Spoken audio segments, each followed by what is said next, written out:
Hello friends, പുതിയൊരു വീഡിയോയിലേക്ക് എല്ലാവർക്കും സ്വാഗതം. ഇന്നത്തെ വീഡിയോയിലൂടെ നമുക്ക് ഇതുപോലെയുള്ള ഒരു പവർ പോയിന്റ് പ്രസന്റേഷൻ വളരെ ഈസിയായി എങ്ങനെ ക്രിയേറ്റ് ചെയ്യാമെന്ന് മനസ്സിലാക്കാം.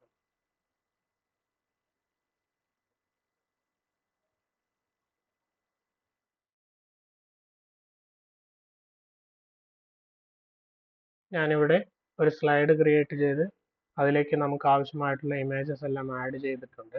ഇനി നമുക്ക് ഈ ഓരോ ഇമേജസിനെയും അതിൻ്റെ എല്ലാ കോർണേഴ്സും ഒന്ന് റൗണ്ട് ചെയ്തെടുക്കാം.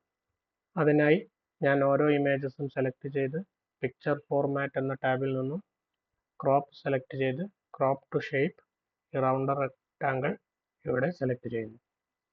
ഇതുപോലെ തന്നെ ഓരോ ഇമേജസിനും ചെയ്തെടുക്കാം. നമുക്കിനി എല്ലാ ഇമേജസിനെയും ഒരേ സൈസിലേക്ക് ക്രിയേറ്റ് ചെയ്യാം. ഞാൻ തൽക്കാലം ഈ ഒരു ഇമേജസിൻ്റെ സൈസിലേക്കാണ് ക്രിയേറ്റ് ചെയ്യുന്നത്. സോ ഓരോന്നിനെയും അതിലേക്ക് അലൈൻ ചെയ്ത് ഇതുപോലെ ഒന്ന് ചെറുതാക്കി.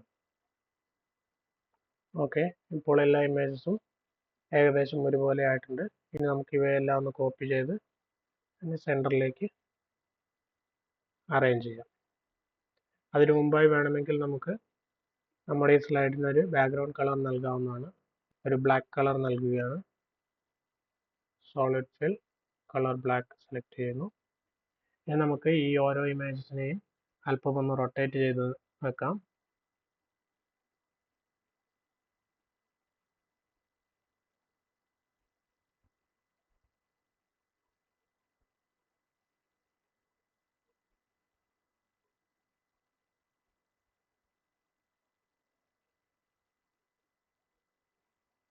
നമുക്ക് ഇഷ്ടമുള്ള രീതിയിലൊന്ന് അറേഞ്ച് ചെയ്ത് നൽകാം. ഇനി നമുക്ക് ഇതിലേക്ക് ഒരു ടെക്സ്റ്റ് ബോക്സ് ആഡ് ചെയ്ത് നമുക്ക് ആവശ്യമായിട്ടുള്ള ടെക്സ്റ്റ് ടൈപ്പ് ചെയ്ത് നൽകാം. അപ്പോൾ ഞാൻ ഇങ്ങനെ ഒരു ടെക്സ്റ്റ് ബോക്സ് ഇവിടെ ആഡ് ചെയ്തിട്ടുണ്ട്. അതിൻ്റെ ഫോണ്ട് ചില്ലർ എന്നുള്ളതും സൈസ് ഒരു 100ഉം സെലക്ട് ചെയ്തിട്ടുണ്ട്. ഇനി നമുക്ക് ഈ സ്ലൈഡ് ഒന്ന് ഡ്യൂപ്ലിക്കേറ്റ് ചെയ്ത് നമ്മുടെ ഇമേജസ് എല്ലാം ഒന്ന് അറേഞ്ച് ചെയ്ത് വെക്കാം. ഞാൻ ഈ ഒരു രീതിയിൽ നമ്മുടെ ഇമേജസിനെ എല്ലാം ഈ സ്ലൈഡിൽ അറേഞ്ച് ചെയ്തിട്ടുണ്ട്. ഇനി അതോടൊപ്പം നമുക്കിവിടെ ഒരു ടെക്സ്റ്റ് ബോക്സ് ക്രിയേറ്റ് ചെയ്ത് നമുക്ക് ആവശ്യമുള്ള ടെക്സ്റ്റും ആഡ് ചെയ്ത് നൽകാം. ഞാനിപ്പോൾ ഇവിടെ നമുക്ക് ആവശ്യമായിട്ടുള്ള ഒരു ടെക്സ്റ്റ് ആഡ് ചെയ്തിട്ടുണ്ട്. ഇനി ഇതിന് ചുറ്റും നമുക്ക് വേണമെങ്കിൽ ഒരു റെക്ടാങ്കിൾ ക്രിയേറ്റ് ചെയ്ത് നമ്മുടെ ഈ ടെക്സ്റ്റിൻ്റെ വിസിബിലിറ്റി കുറച്ചുകൂടി ഇൻക്രീസ് ചെയ്യാവുന്നതാണ്. ഈ റൗണ്ടർ റെക്ടാങ്കിൾ സെലക്ട് ചെയ്ത് ഇതിന് ചുറ്റുമായിട്ടൊരു റെക്ടാങ്കിൾ ക്രിയേറ്റ് ചെയ്യാം. ഷേപ്പ് ഫോർമാറ്റ് എന്ന ടാബിൽ നിന്നും ഷേപ്പിൽ ഒരു വൈറ്റ് സെലക്ട് ചെയ്ത് shape outline no outline select ചെയ്യുന്നു. അതോടൊപ്പം അതിൻ്റെ ട്രാൻസ്പെറൻസി നമുക്ക് നമ്മുടെ ആവശ്യത്തിന് ഇൻക്രീസ് ചെയ്യാം. ഇനി നമുക്ക് നമ്മുടെ ടെക്സ്റ്റ് മുൻപിലേക്ക് കൊണ്ടുവരാനായി ഇവിടെ സെൻഡ് ബാക്ക്വേർഡ് എന്നുള്ള ഓപ്ഷൻ ക്ലിക്ക് ചെയ്താൽ നമ്മുടെ ടെക്സ്റ്റിൻ്റെ വിസിബിലിറ്റി ഇൻക്രീസ് ആവുന്നതാണ്. ഇനി നമുക്ക് വേണമെങ്കിൽ ഈ വൈറ്റ് റെക്ടാങ്കിളിന് ഒരു ഷാഡോ നൽകാം. അതിനായി ഇവിടെ ഷാഡോ സെലക്ട് ചെയ്ത് അതിൻ്റെ പ്രീസെറ്റ്സ് നമ്മുടെ ആവശ്യാനുസരണം ആവശ്യമുള്ളത് സെലക്ട് ചെയ്യാം. ഇവിടെ നിന്നും അതിൻ്റെ സൈസ് ഇൻക്രീസ് ചെയ്ത് നൽകാവുന്നതാണ്. ഇനി നമുക്ക് നമ്മുടെ ഈ സ്ലൈഡ് ഒന്ന് ഡ്യൂപ്ലിക്കേറ്റ് ചെയ്ത് അടുത്ത സ്ലൈഡ് ക്രിയേറ്റ് ചെയ്യാം. ഞാൻ ഈ സ്ലൈഡിൽ ഒരു ഇമേജ് മാത്രം നിർത്തിക്കൊണ്ട് മറ്റ് ഇമേജസ് ഡിലീറ്റ് ചെയ്യുന്നു. അതോടൊപ്പം ഈ ഇമേജിൻ്റെ സൈസ് ഈ സ്ലൈഡ് ഫുൾ കവർ ആകത്തക്ക രീതിയിൽ ഇൻക്രീസ് ചെയ്യുന്നു. അതിനുശേഷം ഈ ടെക്സ്റ്റും റെക്ടാങ്കിളും സെലക്ട് ചെയ്ത് അതിനെ ഒന്ന് ഗ്രൂപ്പ് ചെയ്തതിന് ശേഷം ഏതെങ്കിലും ഒരു സൈഡിലേക്ക് മൂവ് ചെയ്ത് വെക്കുന്നു.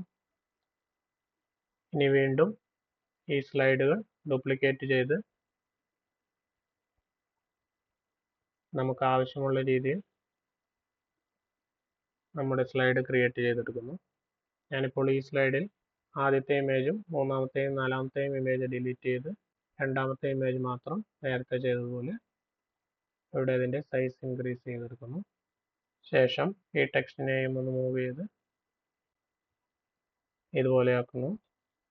ഇതുപോലെ തന്നെ നമുക്ക് ആവശ്യമായിട്ടുള്ള അടുത്ത 2 സ്ലൈഡുകൾ കൂടി നമുക്ക് ക്രിയേറ്റ് ചെയ്തെടുക്കാം. ഞാനിപ്പോൾ നമുക്ക് ആവശ്യമായിട്ടുള്ള എല്ലാ സ്ലൈഡുകളും ക്രിയേറ്റ് ചെയ്തിട്ടുണ്ട്. അതോടൊപ്പം ആദ്യത്തെ സ്ലൈഡ് അവസാനമായി ഒന്നുകൂടി ഡ്യൂപ്ലിക്കേറ്റ് ചെയ്ത് വെച്ചിട്ടുണ്ട്. ഇനി നമ്മുടെ സ്ലൈഡുകളെല്ലാം ഒന്ന് സ്മൂത്ത് ട്രാൻസിഷൻ ആവാനായി ഞാൻ ഓരോ സ്ലൈഡുകളിലും അതിന് ശേഷം വരുന്ന സ്ലൈഡിലെ ഇമേജസ് ഇതുപോലെ ഒന്ന് കോപ്പി ചെയ്ത് വെച്ചിട്ടുണ്ട്. സോ ഇവിടെ ഈ സ്ലൈഡിൽ വരുന്ന ഈ ഇമേജിനെ ഞാൻ അതിന് തൊട്ട് മുമ്പിലുള്ള ഈ സ്ലൈഡിൽ ഇവിടെ കോപ്പി ചെയ്ത് വെച്ചിട്ടുണ്ട്. നമ്മുടെ എല്ലാ സ്ലൈഡുകളും സെലക്ട് ചെയ്ത് നമുക്ക് ആവശ്യമുള്ള ട്രാൻസിഷൻ അപ്ലൈ ചെയ്യാം.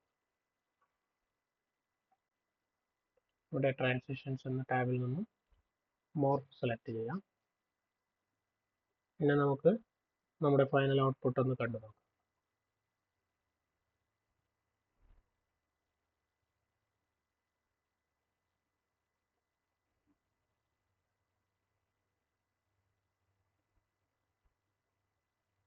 സോ വളരെ മനോഹരമായി തന്നെ വളരെ ഈസിയായി നമ്മൾ ഉദ്ദേശിച്ച രീതിയിൽ ഈ സ്ലൈഡ് ഇവിടെ ക്രിയേറ്റ് ആയിട്ടുണ്ട്.